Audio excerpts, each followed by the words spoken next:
Hi everyone, welcome along. We're just going to wait for everybody to join us as people are entering the room, but we'll make a start in less than a minute.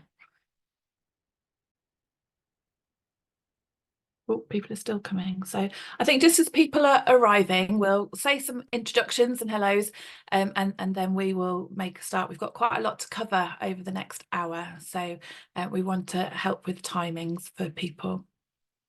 So welcome along to our preceptorship webinar for occupational therapists. Thank you for taking the time to come along today.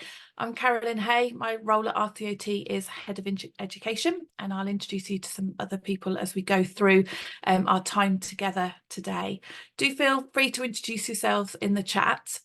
If we move on to the next slide. So these are some of the people that you're going to see at the first half of our webinar.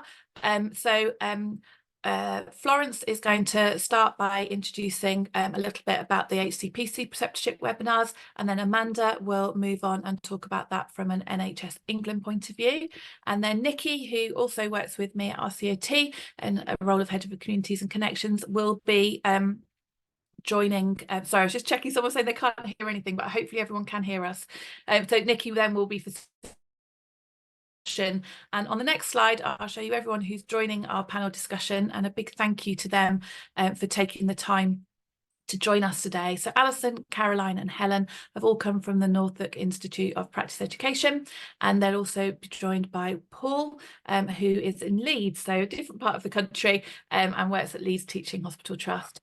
And then the person who's behind the scenes, who's probably been in touch with you, emailing you, making sure that you've been able to attend today, is Anne-Marie. So a big thank you to Anne-Marie for all the support she's giving us today, including moving all our slides along, so the key job that we've got for this morning. So if I just go through our session plan, I'm just going to shut out a dog for a second. So yeah, we've got welcome introductions, then HCPC, then NHS England overviews in terms of preceptorship, and then we'll have a panel discussion. We're hoping that there will be an opportunity for questions. If there isn't, don't worry, we will scoop up all your questions and we will pop them into a sheet which we'll put on our website when we also post the recording of this webinar. Okay, so I'll just move on to the next slide. So just some housekeeping really, just to let you know that do introduce yourselves in the chat, say hello, have a chat to everybody, tell us where you're from, what your role is in terms of preceptorship, and then you can also put any questions into the Q&A box. Only the panel members will see the question and answers box. We might be able to respond to some of those individually, but we'll, as I said, we'll save them towards the end of the session. And as I've said, this session is being recorded and we'll pop it up on our website afterwards. So if I just move on, just to give you a tiny bit of context, but not too much, because we've got lots of people covering this over the next little while that we're together, but just to kind of talk about what is preceptorship. And I've used quite an established definition here, or an old definition, whichever word you want to use, that helps just to give a bit of context. So we're thinking here about a period of structured transition. And we're thinking often about a newly registered practitioner, but also this is about key transitions across your career. So it might be someone who's newly registered within the UK. It might be somebody who's returning to practice and newly registered in that way. But during that time, people are supported by a preceptor to develop their confidence to become an autonomous professional, refine skills, values and behaviours, and to continue their journey of lifelong learning. So we just move on to the next slide. Preceptorship is really important for a whole range of reasons, which we'll cover, and hopefully our panelists will bring to light why it's been important for them. But it's really important in terms of supporting the development of our professional identity and confidence for us as occupational therapists, and giving that best introduction that we can to the profession. We want people to really enjoy their time as they settle into their profession, developing that identity, enjoying their first roles and wanting to stay in that role and within the profession as a whole. So if you just move on to the next slide, what we're wanting you to think about is what your role is in preceptorship. So everybody has a role, and that will be different at different points in different times of your career. But as you listen to the conversations today, just think in mind what your role is and what this means for you, what actions you need to take, and how you can support the development of a preceptorship programme, or the enhancement of a preceptorship programme, or the experience for those people who are going through that. So I'm going to hand you over to Florence, who's going to introduce the HCPC preceptorship principles. So thank you very much, Florence. Thank you. It's great to be here. Thank you for the invite to come along.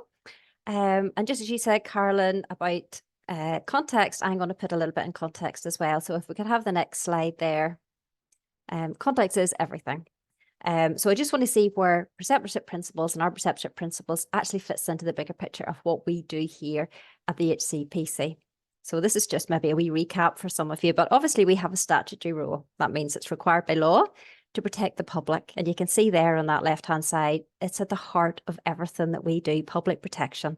We have over 300,000 registrants that we regulate across 15 different professions, and there's many more titles as well. And we really just want to promote high quality professional practice. And of course, we do that in a number of different ways. We're probably known most for our regulatory function, and that's what you can see there on the right-hand side. So what we do is we do set standards for professionals' education and their training, and then we approve educational programs which meet these standards. So you have had to have done one of these programs to be able to register with us. So we're really with you right from the very start of your career. And then we keep a register of professionals who have done that and continue to meet our standards. And you'll be familiar with our 3 key standards for you: standard proficiency, standards of conduct, performance and ethics, and the CPD standards. So you're keeping those standards. And then, of course, we have to act if professionals on our register are not meeting those standards. And then, of course, we act as well to stop any unregistered practitioners from using protected professional titles as well. And you can see another arm of what we do is learning, and that's just where we use our data and the insights that we get, again, for the benefit of public safety. And it's all to reduce the number of fitness to practice cases that are coming through. And then we have the preventative arm there as well. You'll see it's a big part of our work. And at the end of the day, if public protection is all what we're about, we've got to be in there preventing problems from happening. So that's through our educational support that we do. And we're helping registrants to embed our standards and educate in areas that we see that we need education out there just to prevent harm again from happening in the first place. And we call that upstream regulation. And actually, that's the team that I'm involved in getting out and about. So where does preceptorship fit into that? Well, we see it fits into all the work that we do because it's supporting HCPC registrants across key moments of transition. You've heard already Carolyn saying about that, and you'll hear a lot more about that as well as we go on. And it's not just the newly qualified professionals, which it was in my day. I'm a physiotherapist by background. But it's also for people who are returning to practice, maybe after time away, including parental leave and family care needs, or people coming to work in the UK for the first time through our international registration route. And then, of course, people at just career progression points and promotions and that sort of thing. And we recognise that good preceptorship is crucial in the delivery of safe care. And you will hear a wee bit more about why that is shortly. So moving on, thank you. If we just look at the background or look at the timeline there, the work started for us back in August 2022. And we've been working with NHS England and representatives from other devolved nations and professional bodies as well. And of course, our registrants too. And we have ongoing input as well from representatives from these stakeholders. It was approved by Council in February, and then we published our consultation with the analysis and the decisions there back in March. And you can see that on our website if you're interested to have a look through that.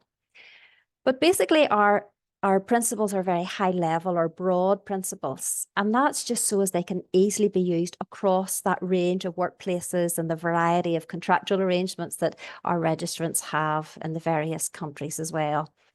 And we really want our registrants to use these preceptorship principles and the programs where they're available to really help them to access them if they're there, or if they're not there, to shape the creation of new ones.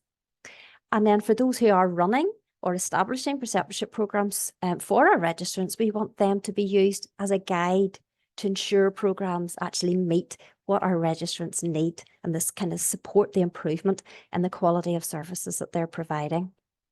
Next slide, please. So what you'll see when you look at our document is each principle has a headline statement and then a series of recommendations for how that statement can be met. And then we've also added in what that might look like for registrants in practice in our document.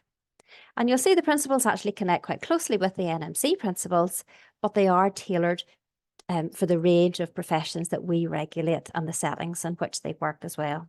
So very, very quickly, these are our 5 principles.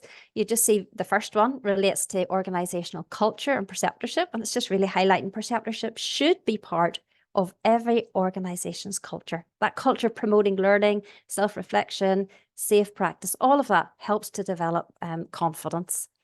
You know, and you'll see in principle 1, we recognise that these times of transitions are quite stressful. And so this principle highlights that we need to prioritise the health and well-being of our registrants as well at that stage. Principle 2 relates to its quality and its oversight, just highlights that there needs to be processes and systems in place just to ensure that it is happening, even when challenges arise, and of that we know there's many, and that its effectiveness is being evaluated as well through the likes of audit. Third principle then relates to the preceptee and their empowerment. So it just highlights what the preceptee needs to get the most out of the preceptorship. So for example, it needs to be flexible, tailored to them and what their situation is. And even that they have an identified preceptor for the duration of the process and maybe even have some say over its length and the content of it as well. And the fourth principle looks more at the role of the preceptor, what an effective preceptor should do. And there's several points here in this principle, but things like acting as a role model, being supportive, constructive, compassionate, all the things you would expect, but also things like helping the preceptee to engage with the wider profession, helping them to build networks as well. And then finally, the fifth principle just looks at delivering the preceptorship programme itself. So it highlights what are the considerations you need to think about when you're developing and you're delivering a programme. So for example, it needs to reflect what the registrant is actually doing, and it might link in with something else they're doing, like a new management training course or linking in with their CPD. So moving on then. So next steps, we have our document there. You'll see it on the website. We have supporting information out there, and we plan to have some case studies as well, just of existing arrangements, and get that published too. We have established a regular 4-country NHS AHP leads catch-up, and that's just to continue the support the work that we're doing, and we're looking to develop also some support for registrants who are working in a non-NHS setting as well. And then the professional liaison team that I involved in, we're going to be developing some supporting work as well. So do download our document. It expands on these principles. There's a lot more. You'll see you have a different role depending on what your situation is, as Carolyn has already mentioned, and have some discussions with your peers about that and how you can use the principles that are there. And do get in touch with us as well. If there's anything else that we can do, please do get in touch with us as well. Thank you. Thank you, Florence. That's great. So I'm going to hand over to Amanda now, who can share a little bit about the NHSE preceptorship framework and resources. Thank you so much, Carolyn. And yeah, building on that work that the HCP has done to look at what we're doing next steps for our NHS organisations. So first of all, my name is Amanda Weaver. I'm an AHP preceptorship workforce lead working for NHS England. I'm a physiotherapist, and I will just say that all of the work that we've been doing, although we are based in the NHS, we've done in collaboration with all of our professional bodies. So big thank you to Carolyn and to Nikki for all of their involvement. And it's really been a co-production that we've gone forward with. We've also done this across not just the NHS settings, but we've liaised and engaged with people across other settings such as social care and also private and voluntary organisations as well, so that everything that we're doing, although based for the NHS, is fully transferable for all of our AHPs across any setting. So next slide, please. So we heard from Carolyn where the Department of Health mentioned that we were with preceptorship a little while ago. And then now, as we move into the future, we've got the long-term workforce plan for the NHS, which talks about good quality preceptorship being key for the wider workforce. We also know that there's a lot in that workforce plan about recruiting new staff, but it's really important we retain them. We have to fix our leaky bucket. We have to make sure we're supporting those people that come into our organisations, that they feel valued, and actually that they are then ready to support the future workforce as well. And that's where preceptorship can be so important. It also links in fully with our AHP strategy for England, the AHPs Deliver, because we are talking about bridging that gap between education and work, but also ensuring we've got AHPs in the right place at the right time with the right skills. Next slide, please. So what's happening at the moment? So the data that we've got and the data that I'm presenting here is from NHS data. It's from ESR data. So I will put a caveat for any OT managers that are on the call. This is a plea to make sure your ESR data is robust and as up to date as possible and correct, because that's what we use for calculating leaver rates within the NHS. So at the moment, with the latest data, general AHP leaver rate sits at 6.5%. However, this is much higher in the first few years of starting within the NHS settings. And although we're sitting at 11% and has now dipped down to 10.3%, just under the pre-pandemic baseline, which is great to see, we also need to make sure we are monitoring that to ensure that actually we're improving that or maintaining that as much as we can. As you can see from the chart on the right, there is a peak in those early career years for all of our AHPs, and it's at different stages for different AHP groups. The reasons we hear for this are around workload, around expectation, about the difference in expectation from maybe going on placement and then fully into the workforce for the first time. We also hear about that difference in work-life balance. So by that, we don't just mean flexible working. We're also meaning that graduates are coming out of university looking for a different job offer. That may be working across the 4 pillars of practice and working in different ways. We also know that people want to continue developing and developing again across the 4 pillars of practice and not just fully on that clinical pillar just in their first few years. They still want to develop skills in leadership, in research, and in educating and supporting others. But what comes out really strongly is that people want to feel valued, they want to feel part of a team, and they want to feel like they belong within their organisation. And this is what preceptorship is about. Next slide, please. So I talked about that overall AHP data that we've got, and I've broken it down a little bit further for you for OTs. And actually the leaver rate at 1 year for OTs is higher than that average. It's actually sitting at 12.4%. And actually what we found from the data is that only 78% of our OTs who start in the NHS remain after 2 years. So that's something for us to think about, whether we are preceptees, preceptors, preceptorship leads, or service managers as well. How can we support those people in those early years so that they want to remain within our organisations? And also the data from the HCPC, from their registration data, does show that actually within the first 4 years, actually 1 in 16 of OTs are leaving the register. So although my work is around NHS and about leaver data in the NHS, actually what we want to make sure of is that people are staying registered. And this is something that HCPC, us at NHS England and the Royal College of OT are working on, because people have worked so hard to get their registration. We want to make sure that you are taking that forward and that you are staying registered in whatever role you go into or whatever setting you might work in to be supported. Next slide, please. So our programme of work actually has 3 elements to this for early careers. It has a pre-preceptorship stage of what can we do to help people move into employment. So how can we work with our education providers, our placement providers, international recruitment, for example, and return to practice to support people on that transition. We then have preceptorship, which we're talking about today, and we've moved that definition on a little bit, still talking about that structured support across transitions, but about that growing in confidence as a practitioner. And as we mentioned, these transitions include not just the newly qualified, but also internationally recruited or educated, return to practice, and in some circumstances, those staff that move between settings. So from an OT perspective, I'm thinking someone that might move from an acute setting into social care for the first time, or need some transitional support as they move into a different environment.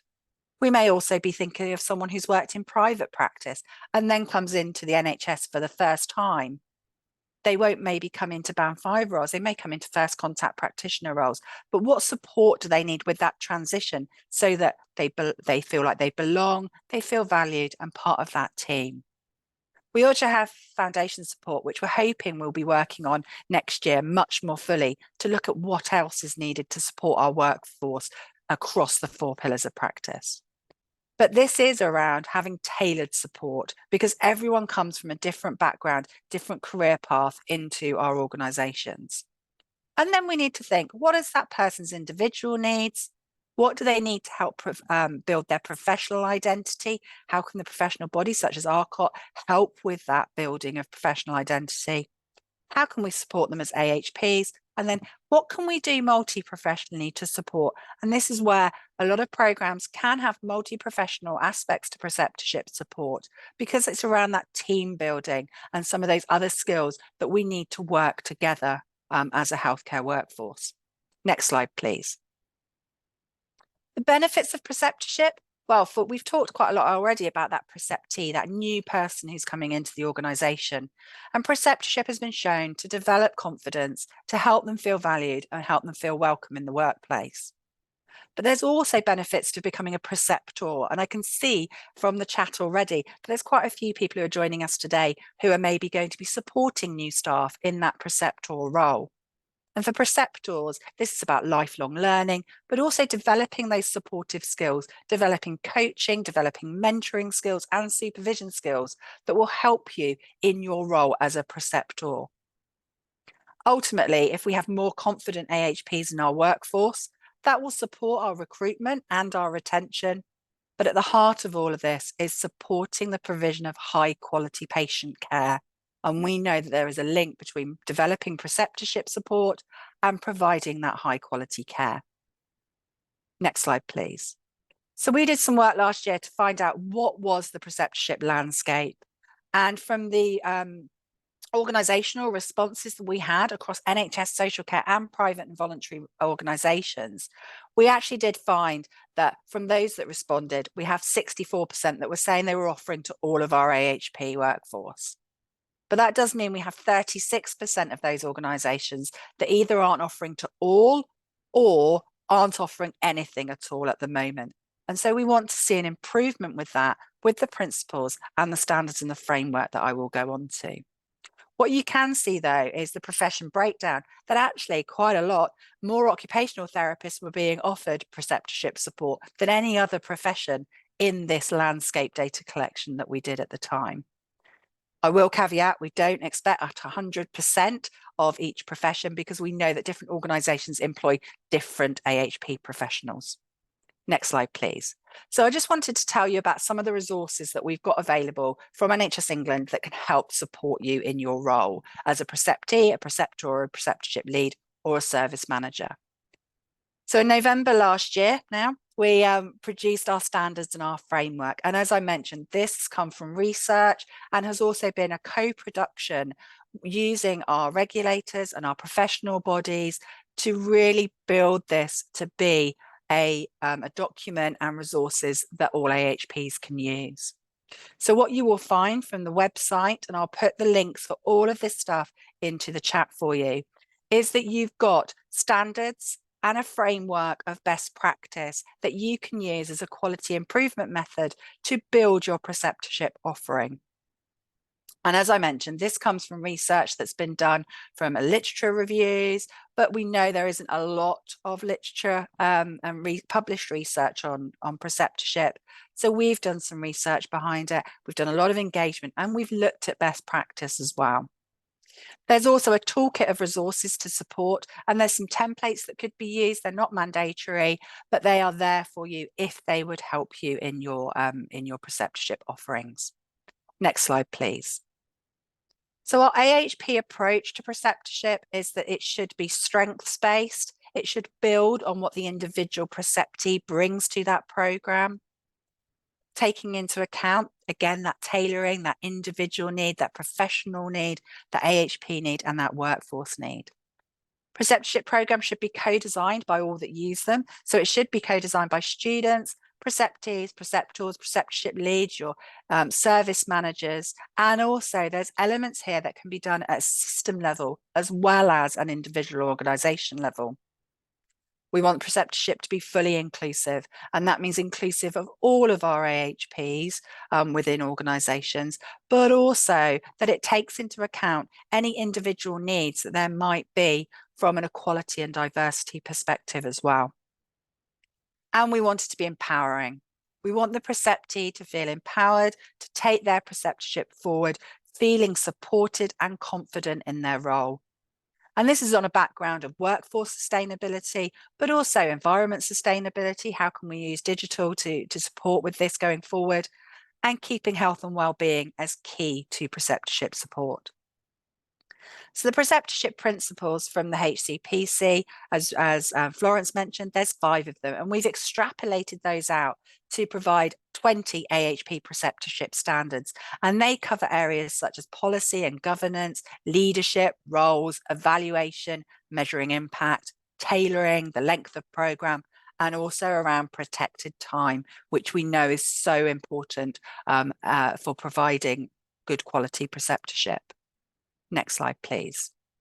So from those standards, we then have this framework of best practice, and this is broken down as a quality improvement methodology, looking at that design of preceptorship, building the context, how you can implement it, how you can deliver, and then how you can evaluate, and then use that evaluation to redesign your AHP preceptorship in the future. No matter the stage of your organisation, you can join this wheel to look at your preceptorship. So if you don't have preceptorship in your organisation, you can start with that designing. And if you do have preceptorship, this allows you to redesign and to evaluate and look at what other things you could maybe bring in to support your organisation. What I will caveat is this is not a one-size-fits-all. These are standards and framework that can be taken and used as a blueprint, but can be made bespoke and tailored for your organisation, for your AHP workforce, and to support your occupational therapists. Next slide, please. So I mentioned there's a toolkit of resources. There's some templates there. There's also a project report just giving some more information about profession-specific considerations and some more information about role descriptors and different workplace transitions. We are building on this toolkit. It will be an iterative toolkit, and we will have an organisational and system self-assessment tool so that people can benchmark themselves and look at future improvements. That will be out at the end of January, alongside some checklists for some of those main roles of preceptorship, so that will help you in your roles to support. What we'd also like to do is start building some best practice case studies as we move forward to see how people have used the principles from the HCPC and our standards and framework. Next slide, please. The last 2 slides are just some resources that are already available to support if you're not already aware of them. So one is Step to Work, which is e-learning. It's to help that transition into employment. And this is available with full open access for anyone. So it doesn't matter if you work in the NHS or you're in social care, or even if you're outside of the UK, we have bought licenses so that international recruited OTs, for example, can access Step to Work before they transition or even apply for roles in this country. So that's there for you to use, and we do recommend, and it is recommended as part of the best practice guidance, to link in with this Step to Work module. Next slide, please. The other thing that we have available is to support preceptors, because we know preceptors are key to supporting preceptees and for preceptorship to have the impact of building that confidence. So we've got a multi-professional preceptory compendium. Again, it's some e-learning. It's a start. It's an introduction to that preceptor role. This is not everything you will need as a preceptor, but it's either a refreshment for you in your role or that introduction to you in that role. And please do access that training as well to support you in that role and to support preceptees. Thank you very much. If you need any further information, do get in contact with our programme. We do have a web page. We do have a monthly newsletter, which will update you on any events that are happening in the future. And we are on Twitter via the at Midlands AHP's Twitter handle. So I'll hand back to Carolyn, and thank you very much for the invitation to speak to you all today. Thank you, Amanda. So you've got a real overview there of the HCPC and the NHSE preceptorship principles and the framework. So what we want to do now is give you that opportunity to chat to people who have experienced preceptorship at all sorts of different ways. So as a preceptee, as a preceptor, and in terms of developing the programme. So I'm going to hand you over to Nikki. We'll take the slides down now for a bit so that you can see all of our panel members as well. So I'll hand you over to Nikki and everybody else for a bit of a panel discussion. Thank you, Carolyn, and thank you so much, Amanda, for such a clear overview of the framework and the resources that are available. So we'd like to move on to our panel discussion. So I'm going to introduce everybody. So can I invite our panel to turn on their camera and mics, please?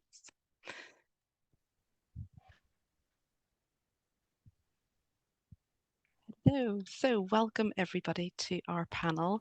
And so joining us today, we've got Paul Wilkinson, who's a senior occupational therapist at the Leeds Teaching Hospital Trust. And Paul is also our vice chair of our Northern and Yorkshire regional group. So some of you might recognise Paul. And he has experience of both being a preceptee and is now supporting a preceptorship programme as a preceptor. So welcome, Paul. We also have Carolyn Bowman with us, who's a team manager of the Norfolk Institute for Practice Excellence. And Carolyn is a registered social worker who oversees the assessed and supported year in employment and OT preceptorship programmes there in Norfolk County Council. Helen is an occupational therapist. Helen Birch joins us, and she works in the older people and physical disabilities team. Helen is here to represent the preceptee experience, and she's recently undertaken a preceptorship programme. So welcome, Helen. Thank you for joining us. And finally, we've got Alison Edwards, who's a practice consultant occupational therapist, again here representing the preceptor role.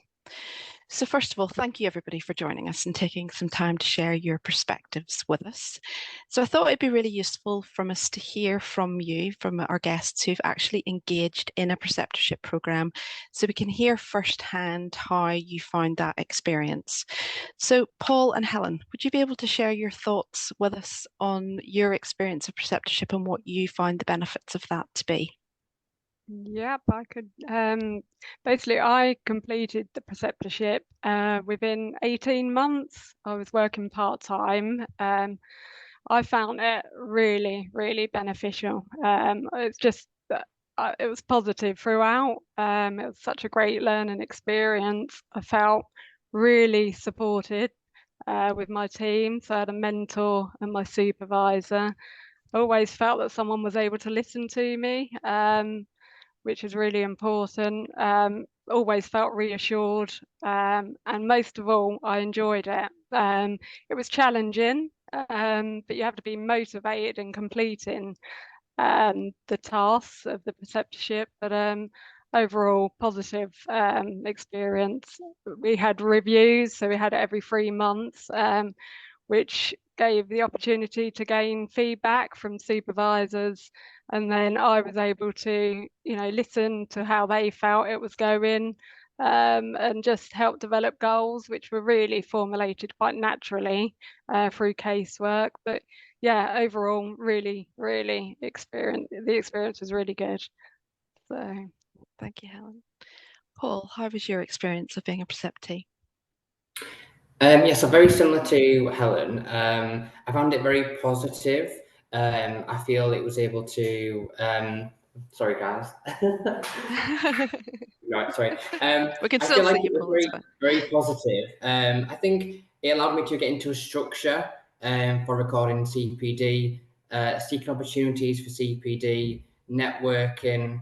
It allowed me to complete competencies, and overall just becoming a lot more confident in my decision making. I felt very supported by it as well. I think as well, it allowed me to make mistakes, but within a controlled environment. So my mentor was always there with me, which I think is really important, not to be afraid of making mistakes. That's how we learn and grow. So I found it very positive. I would definitely recommend it. Fabulous, thank you. And you both alluded to some elements of your experience, but was there anything in particular about the programme? Helen, you've mentioned supervision and some kind of goal setting, but was there any specific elements that you found most supportive or that you benefited from? Well, we had regular workshops, so we're able to meet up with other peers. So that was good because you're all mixing together, and it gave us an opportunity. You just felt like you weren't alone. So you're learning together, also to gain more knowledge with presenters that were coming into the meetings. But that was that was really supportive as well. Just having that time with other individuals on the preceptorship, which was really good. So was there opportunities built in for networking with definitely. other occupational therapists? Yeah. Fabulous. Thank you. Paul, any specific elements of the programme that you find beneficial? Yeah, definitely. I think becoming a reflective practitioner helped me to become more of a reflective practitioner by doing the reflections and the case studies. I also felt it allowed me to understand my learning style a lot more by doing the reflections and by having them one-to-one discussions like with my mentor. And I think finally, that one-to-one support, I really enjoyed that because we had scheduled times to sit down and discuss any concerns further. So yeah, they were the key bits that stood out for me, definitely. Fabulous, thank you. Alison and Carolyn, have you got anything to add that you think maybe Paul and Helen haven't touched on? Because obviously if you're involved as preceptors in designing and setting up programmes, and have probably observed quite a few people going through a preceptorship programme, anything you want to add there to what Paul and Helen have said? Just to elaborate on what Helen was saying, really, that it instills reflective practice to take forward for that continuous professional development, and hopefully the preceptees have got some good tools, reflective practice tools and CPD tools to take forward as their career continues to evolve and they continue to learn. So it instills those good habits at the start. And also, just coming back to the peer support workshops, that provides the occupational therapists opportunities to facilitate those sessions, so to step up with some of those leadership skills in terms of preventing and taking a lead with the groups, but also that there are topics of interest and that are relevant to their area of practice as well. And I think just to add also, some of the feedback that we've had is about how the supervision that our preceptors provide, those have really seen to be quite safe spaces to reflect, to think about analysis and decision making. Because here in Norfolk County Council, we have a separate team to deliver the programme, so it's an outreach approach, and the benefit of that can be we can be quite objective because we aren't sitting as part of the management structure of our preceptees team, for want of a better word. We are sort of coming in, and we also have then that oversight across the department of different experiences of occupational therapy across social care, which I think is a real benefit too. And also, I think with that in mind, it's also thinking about there's no, as already been said in the earlier presentations, there's no, yes, there's the pillars of practice, but every person is individual, and their needs and their goals are also going to be relevant to the team they are in. And I think one of the important messages is for our colleagues not to be comparing themselves from one OT to the next, from one team to the next, because there's going to be different expectations, different strengths, specialisms and skill sets. And it's really important in our role, mine and Ali's role, to provide that confidence as well, and and instill that in our colleagues. Fabulous. And you've all kind of mentioned that progressive development, and there's actually a question from Teresa in the chat box there about a programme that they had run previously that was 12 months, which is kind of the typical length of time, isn't it, for a preceptorship programme, and actually feeling that they were challenged to make that programme shorter, which kind of contradicts what we're saying here in terms of that progressive development. Have you got any comments or any advice for people who might be thinking, oh, 12 months seems like a long time, how can we make this successful over that kind of long period?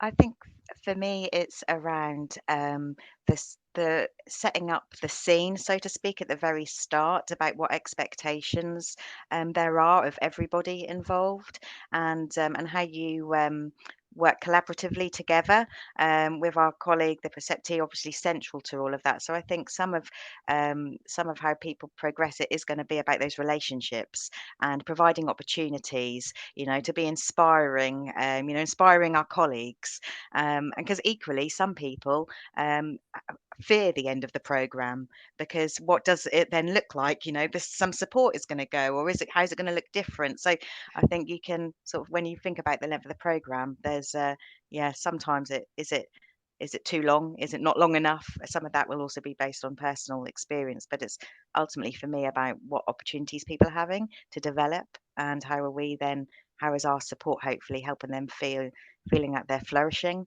and enjoying their role. And For that's a me, really good. sorry, I was just going Yeah, to say, no, for me, go ahead. I did, as I said, I did 18 months, which was really Okay. helpful. And well, since starting the role, the time has just flown. I just can't believe it. Didn't feel a long amount of time, but it was right for me because it was part-time hours. So I needed that little bit of extra to be able to complete it. So that was really good. Can I also add as well that we hold 3 monthly reviews? So those reviews are opportunities to self-reflect. We ask the occupational therapists, the preceptees, to do self-evaluation as well, to map themselves against the learning and development framework, and the goals very much come from them rather than the learning and development framework dictating to them what it should be. It is very individual, but those reviews are great forums to have those discussions, to look at celebrating some of the successes in there, to look at the pace that they're working at, and we can have those conversations, those three-way conversations between the preceptor, preceptee and manager, to look at, oh, we're ahead here, maybe we could think about completing at 9 months or 12 months. Because at the moment at Norfolk we run it for 18 months for full-time staff, but we have flexibility dependent on the individual learning style, learning needs, and the setting and role that they're in as well. So it has to have that flexibility, but that communication's key. Yeah, Nikki, as well, I just think it's really important, I think, as well, to for the preceptors to kind of promote this positive experience. I think we need to do the culture shift from, okay, it's a negative like tick box exercise, to actually it's a grow and learn exercise. It's a positive thing, and I think that will make it a lot more appealing to individuals. Yeah, it's a positive thing to learn and grow, definitely. Yeah, absolutely. So how have you both, Helen and Paul, found that, you know, we've been talking about transitions quite a bit today, but actually transitioning from the preceptorship program and moving on, you know, what skills did you take forward? How did you find that gradual transition to your... I still felt, again, because it's finished, it doesn't mean the end of it. You're continuing to learn and progress. And so not much different at the moment, but I am really I'm grateful for the team that I work with, and I do feel really supportive. But yeah, I've learned so much since starting the role, and just developing that even further. I don't think I'll ever stop. So yeah. Fabulous, thank you.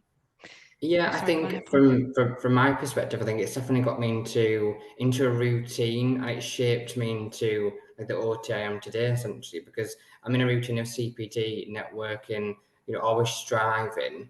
And I think from my perspective, like the tips I would give, like for preceptors, is very much, you know, embrace it. It shouldn't be, you know, a big challenge. It's a positive thing, and put the ownership and the empowerment on the preceptee.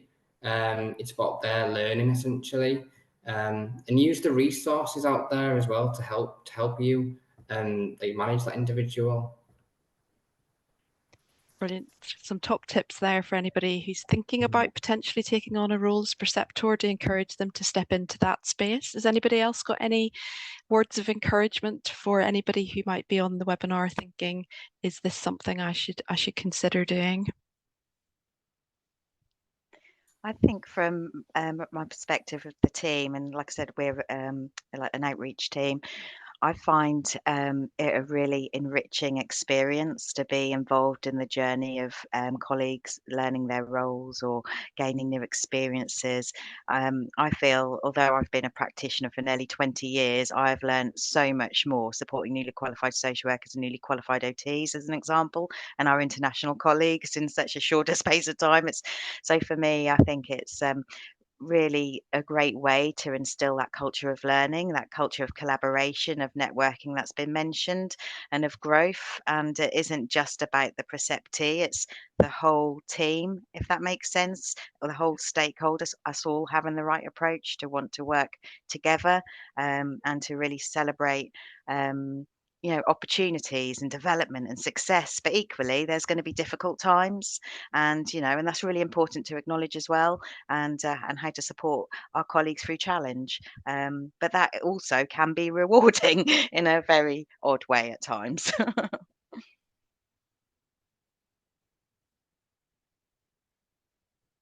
Alison, have you got anything to add? Just echoing what Caroline has said, really, it's incredibly rewarding. It is challenging. It is an investment of time for all parties involved, for everyone involved. But the reward is that outcome when you're seeing confident, competent occupational therapists with sound clinical reasoning, picking up these complex cases that we're all seeing every day, and feeling confident taking that forward, and hopefully building retention into the occupational therapy workforce as well. Brilliant. It's definitely a fantastic professional development opportunity, isn't it, in terms of... So to be part of that journey is very rewarding. Thank you. So yes, as I say, definitely a very positive professional development opportunity in supporting that facilitation of learning and development of yourself and of others. There's a question that's come in there in the Q&A box that some people might be thinking that I'm already a supervisor, so how does this differ from being a supervisor? Is it the same skills? Is it slightly different? And actually, what is the difference between supervising a new member of staff and a preceptor role, and should it be different? Should the preceptor be the supervisor, or should it be two different roles or two different people? What would your thoughts be on that? We found the collaborative role between preceptee, preceptor and manager, line manager, has worked really well in Norfolk. It really relies on that three-way communication between us all. But as Caroline's previously touched on, we are sort of standalone to that direct line management. So and for people to explore different thoughts, and feel safe with making some mistakes within a safe environment to do that. So we found that really helpful, that three-way, to have it separate, but to very much respect that three-way communication. Plus then we are identifying what the learning needs are, and then the line manager has a brilliant viewpoint to look at the demand coming in with casework. So if Helen was to say, I'd like to develop my seating assessment skills, the manager then can expose her to those opportunities with allocations of that work. And also the time managers, the managers have fed back time investment as well. So to have a preceptor to support with additional supervision, additional casework discussions, frees them up a little bit more as well. So there's benefits for all three, I feel, if it is separate. Just to add also, another benefit is that I think there's a risk when, if you are the supervisor or line manager within the team, I think there's a risk that that reflective practice, that exploring, sort of really deeply using those reflective models for analysis and decision making, could get a bit lost in the case management process aspect of our role. So as with Ali in her role, she's not going to be engaging in case management process discussion as such. It's going to be sort of much more deeper in a way. So I think that's one of the benefits. And in terms of skills, I find that we use numerous skills. There is not just one set. So if you have a supervisory line manager type of background, no doubt, how you've been developing your skills regarding people management, how to be supportive, hold conversations, think about your colleagues' well-being. They're going to be key roles that you will take into a preceptor role, along with, one moment you might be a mentor, another moment you might be a coach. There's so many different tools that you use in your role, and which makes it, I find, really sort of exciting, because we're flexible, we're adaptive, we're responsive, and being a standalone team, for want of a better word, I think enables that flexibility more than the pressures if you were managing that role of delivering a preceptorship within your team in direct practice. It's really good insights and tips there, Carolyn. Thank you. Helen and Paul, have you got anything to add about either Paul as being a preceptor, or the relationship you had and who your preceptor was when you went through the programme, and what you find beneficial from that perspective?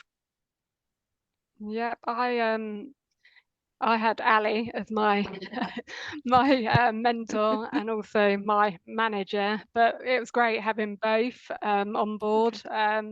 It just gave you the opportunity to get two different opinions as well, just to gain their knowledge is so valuable, and you just learn so much from having both to support you. So yeah, it's been great to have just their input, and yeah, and it will continue. I'll still be asking them questions in the future, but yeah, no, it's been a great experience.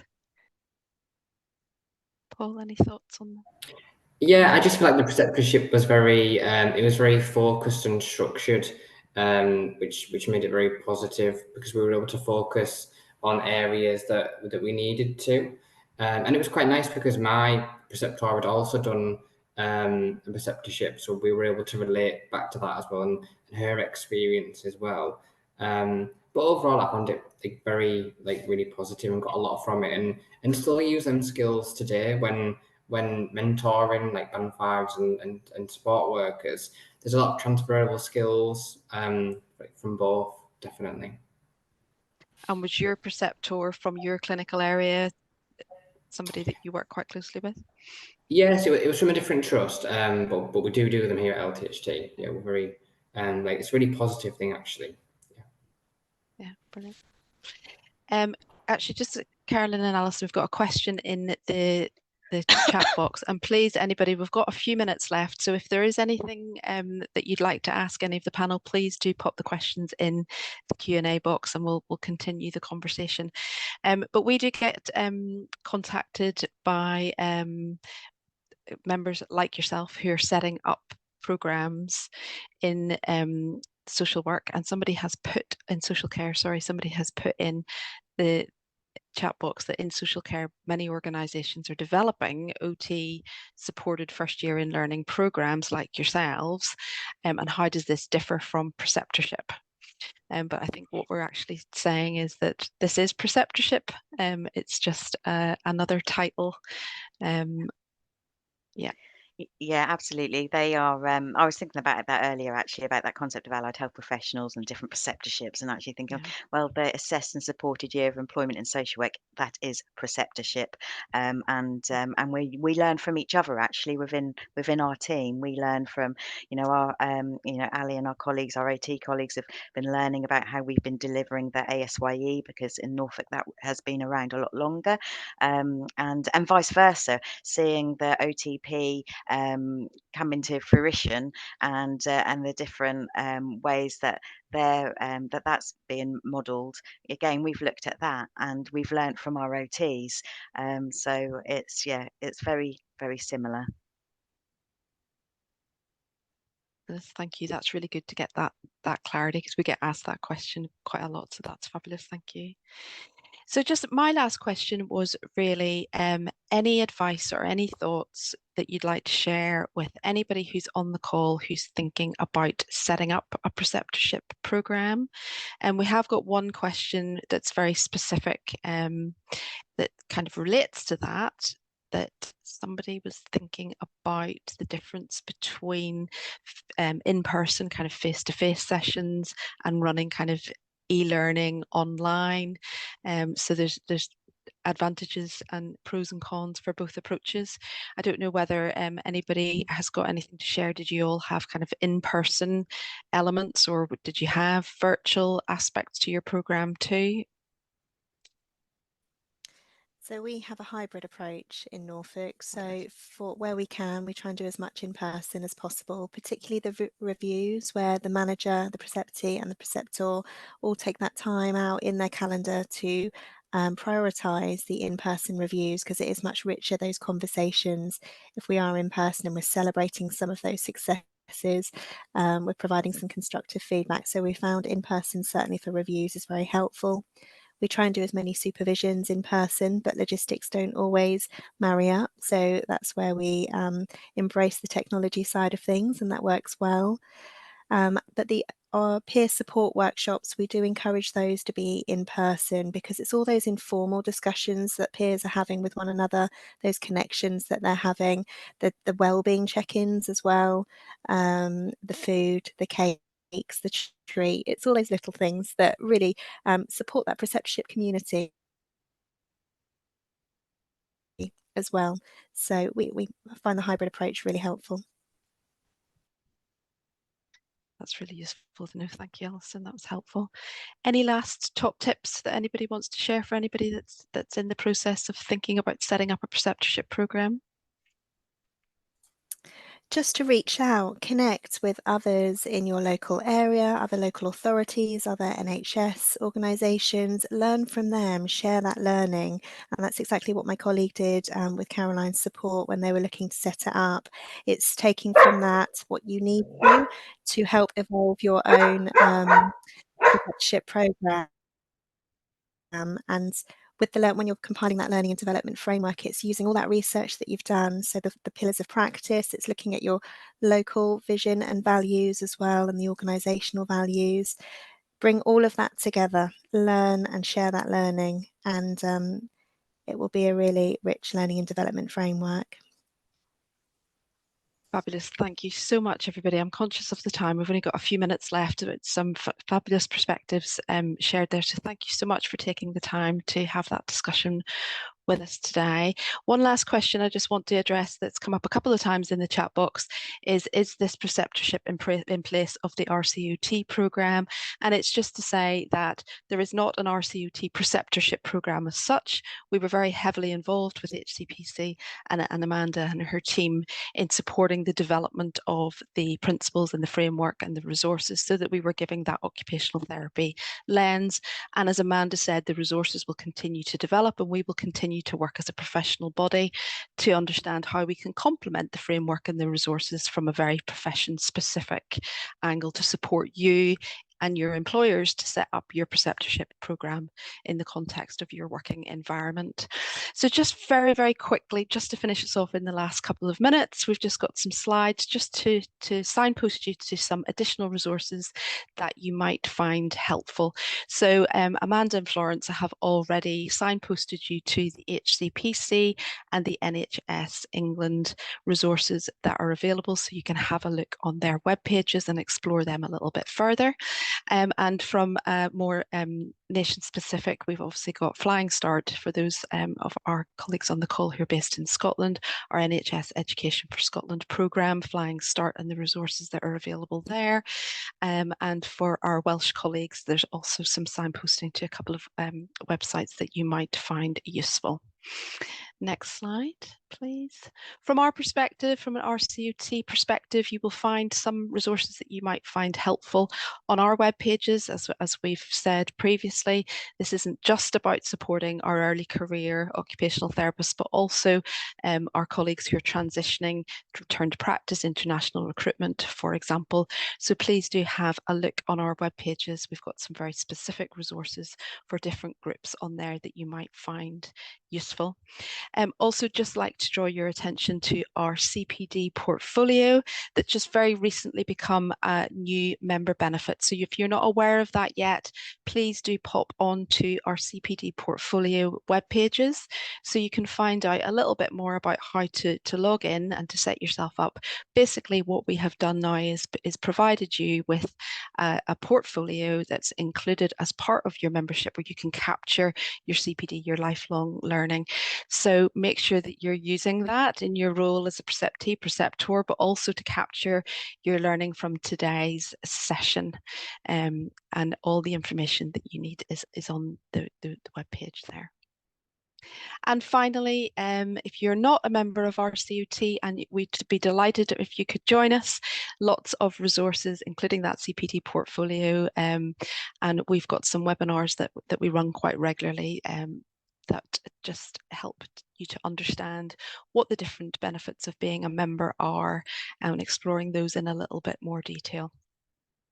So that's us at 1 o'clock. Thank you so much for everybody that's joined us today. Thank you very much to our panel members and to Amanda and Florence. And we'll have a little look at the questions, and if there's any we haven't been able to answer, we'll accompany those with the recording of the webinar when it's available on our website. Thank you very much, everybody.